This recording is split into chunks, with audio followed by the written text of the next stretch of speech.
what I'm trying to get across by sharing this story is that you need to ask yourself, what are your long-term goals? What are you trying to achieve? And are what you're trying to achieve are the experiences you're getting now or looking to get in the future, are they going to help you with your long-term goals? And so with that, the experiences I had in Albuquerque, New Mexico, they were great. They were the foundation of my career. I got to get exposed to a lot of different things. Turn this up, turn this up. Your professional development is one of the keys to your career success. When you combine your desire to grow with actionable steps, your journey to success becomes an incredible reality. Hi, I'm Paul Faronbi, aka IncrediPaul, and welcome to IncrediPaul Leadership, where we learn how to become the most incredible versions of ourselves by learning from each other. First off, if you're only listening to this episode, I want you to know that you can also watch it on YouTube. Regardless if you're listening or watching this episode, really appreciate your support. It means a lot for you to engage in the episodes, whether it's through the Reels, TikToks, full-length episodes, the audio, every week. Sending your feedback means a lot.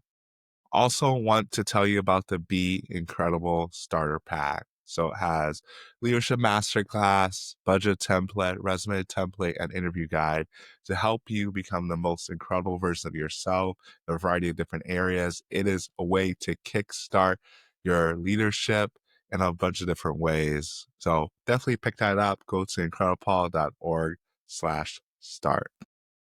So this episode is actually from a request from someone who's been listening to the show for a little while. They wanted to remain anonymous, so I'll keep it anonymous. But they had a question about how you approach things when your goals as an individual and the goals of the company kind of switch focus. They are not necessarily aligned. Like figuring out how to pivot those and make it work the best for both of you, whether it's the company or the organization you're with.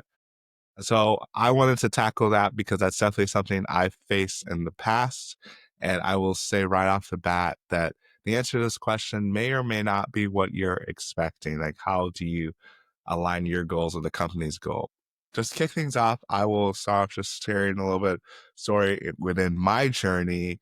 Like if you watch this episode, you watch the show for a long amount of time, you know that I'm someone who does a lot of different things, whether it's stuff I do in IncrediPaul, coaching, speaking, podcasting, as well as a nonprofit, and still working full time as an engineer. Honestly, I love what I do as an engineer, and getting to experience a lot of new things, a lot of good experiences. So maybe one day I will be full force into IncrediPaul and not doing the engineering side. But right now I'm enjoying that, especially working in research and development. So there's something new and novel pretty much every day, every week they're trying to work through and discover and figure things out. Haven't always worked in R&D. Honestly, within my career, R&D is the newest part. It's been something that I've wanted to do for a while though. Flashback to when I was in college, I worked as an undergraduate research assistant all 4 years while I was in college, really 8 semesters, because there was a semester I took off to work as a co-op. But research has been something that's always been impactful and something that I enjoy going through the process. I know there's failure that comes with it and things don't always go as planned, but I love just diving deeper into things. Long For the longest time, I thought I was going to go directly into to grad school, whether it's to get a master's or PhD and go in that route. While I was in college, I realized that I wanted to get something that was more direct application. So I was able to do a co-op with Cargill. I also interned with Nestle while I was in college.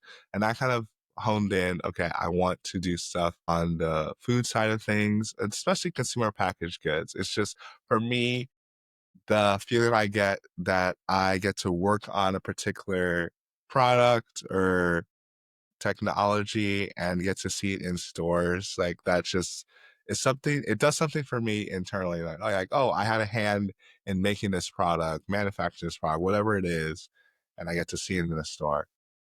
So regardless if it's where I currently work out now or previous companies, like I'll look at like where it's made because sometimes I know some of the different codes and stuff of where it's made. So it's something I can geek out over. But what I will talk about is really in my second experience out of college. I'm out in Albuquerque, New Mexico, working for a consumer packaged goods company there, and being in a rotational program that was built to really develop leadership skills and exposure to a lot of different parts of the business. I got to do process engineering, I got to do maintenance, reliability, and team leading. And while I was there, I wanted to be more intentional about working towards the research and development route.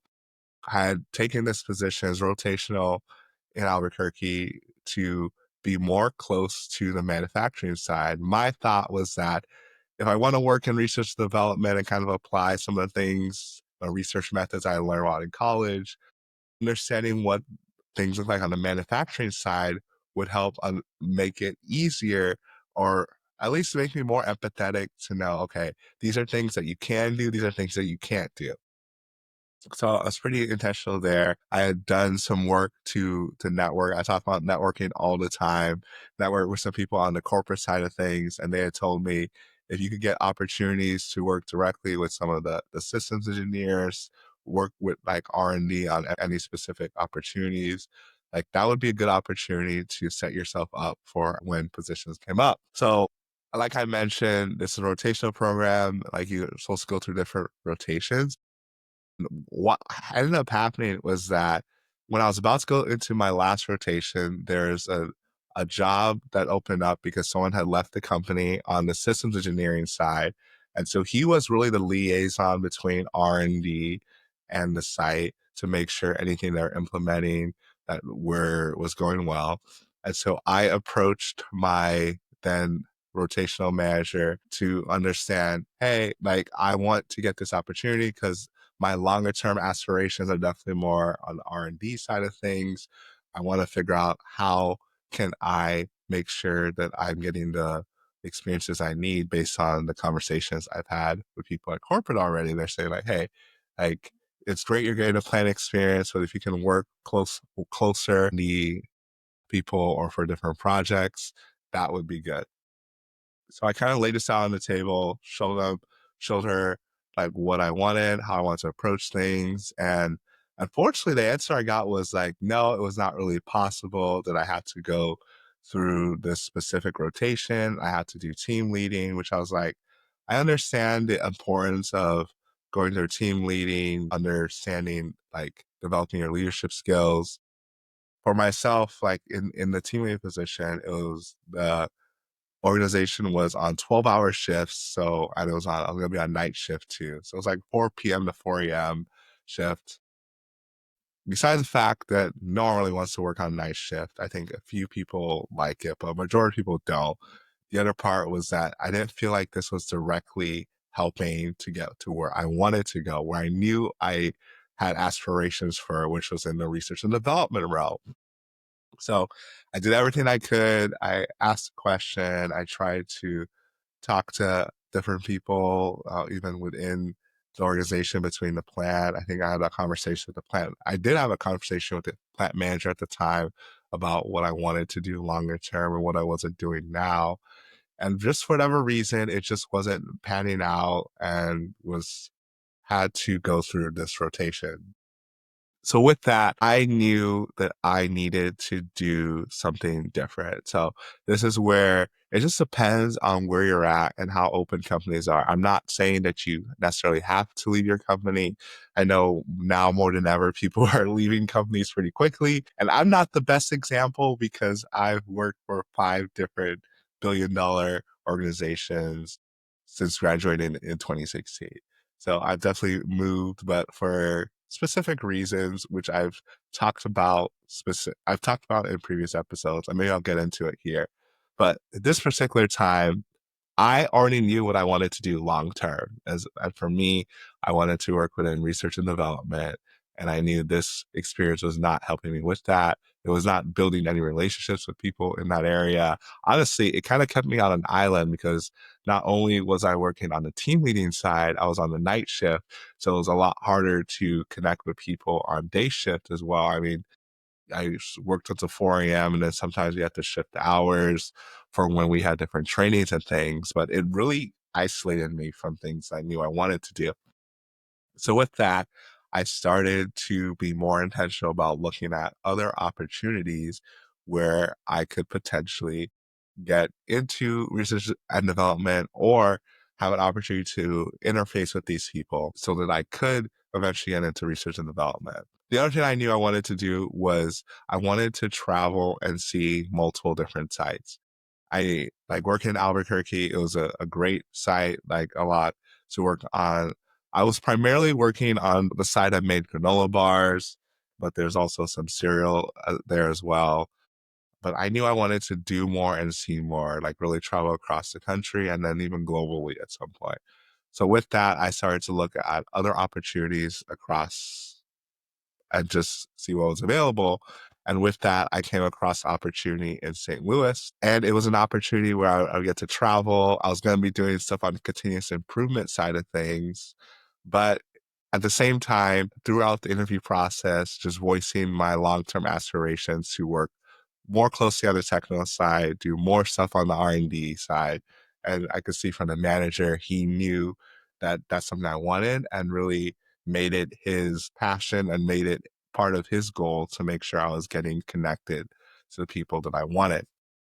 So went through that process, ended up getting an offer there. And so left the organization I was in Albuquerque, ended up going to another organization in St. Louis, more so still in the food side, but more so specifically more on the pet food side of things. So with that, what I'm trying to get across by sharing this story is that you need to ask yourself, what are your long-term goals? What are you trying to achieve? And are what you're trying to achieve, are the experiences you're getting now or looking to get in the future, are they going to help you with your long-term goals? And so with that, the experiences I had in Albuquerque, New Mexico, they were great. They were the foundation of my career. I got to get exposed to a lot of different things. A lot of people I'm still connected with, talk to uh, from Albuquerque. For me, I'm someone, this is a little bit of a tangent. I'm someone that loves food. I love spicy food. And honestly, as far as the consistency of the cuisine in New Mexico, specifically in Albuquerque, New Mexican food for me is the best food I've ever had. The best breakfast burritos ever, green chili, red chili. There's a whole thing that green, if you do green and red chili, it's called Christmas. And for me, it was Christmas every day. So I still miss that. I've been back a couple times. Last time I was there, I think it was in 2022. So I need to get back out there.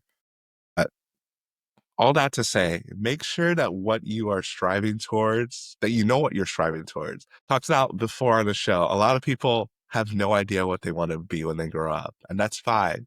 But if you don't know what you want to be, then, or you don't know where you're going, any path can take you there. But you can't get upset when you don't end up where you thought you're going to be. It's all about being intentional about where you want to go, how you want to get there. And oftentimes you can do that within the same organization. Like I've had opportunities when I went to this organization in St. Louis, I worked for 3 different parts of the business. I started on continuous improvement and I did stuff on the packaging side and then on the process side, my background being in chemical engineering. And the funny thing is that like the position that I originally applied for at that company was on the packaging side because I had some prior packaging experience. I didn't get that position, was able to get in on the continuous improvement side, and then later on came back to the packaging side and then got to the process side, which is more closely related to what I do as a chemical engineer, process engineer, all of those things.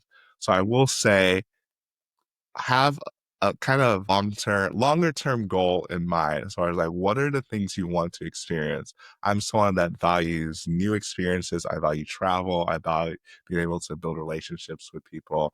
And so to be at one location all the time, not having like a lot of nuances there is not something at this point in my career that I want to do. So I've had roles that I was at the site level. Three of those roles that I had were at the site level, when I was in a small town in Missouri, in Albuquerque and St. Louis. But then a couple of the roles I've had have been more at corporate level. I get to travel, interact with a lot of different people, and that has been in St. Louis and now in Nashville. So I will say, like, if you're trying to figure out and pivot and figure out what you want to do with your career, and there's misalignment between what you're doing and what the company was wanting, you have to choose yourself.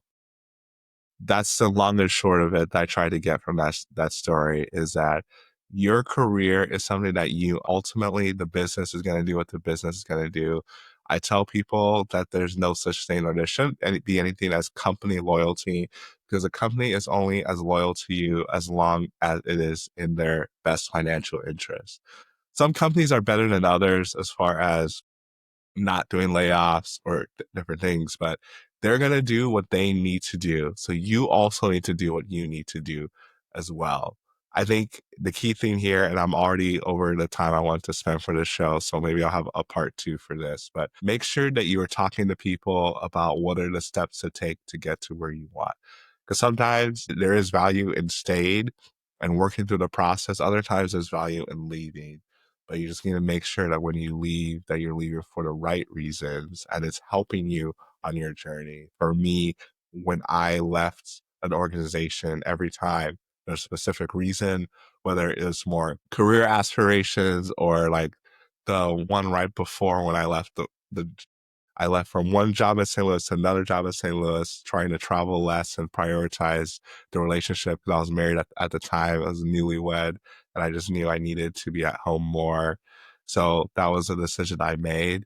And now, not being married, being on my own, I can make other decisions as well. So just think about like where you are, and like whether it's your personal side, your family relationships, your career side.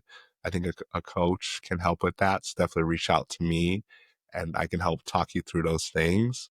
But the key thing is, make sure that you are going after things for the right reason. So just go for things because other people are telling you to do it. If you don't feel like that's something you want to do, you'll never be happy if you're living someone else's dream. So that's all I want to share. I hope you're enjoying more of these solo episodes and talking more, diving into my story, pivoting into different organizations, different careers. If you want me to talk more about that, definitely let me know. Other topics you want me to talk about, reach out as well. But keep pushing, keep thriving, keep asking the right questions, and you too can be incredible. Be sure to rate and review this podcast on your favorite podcast listening platform. We'll see you here next time. And be incredible. Incredible.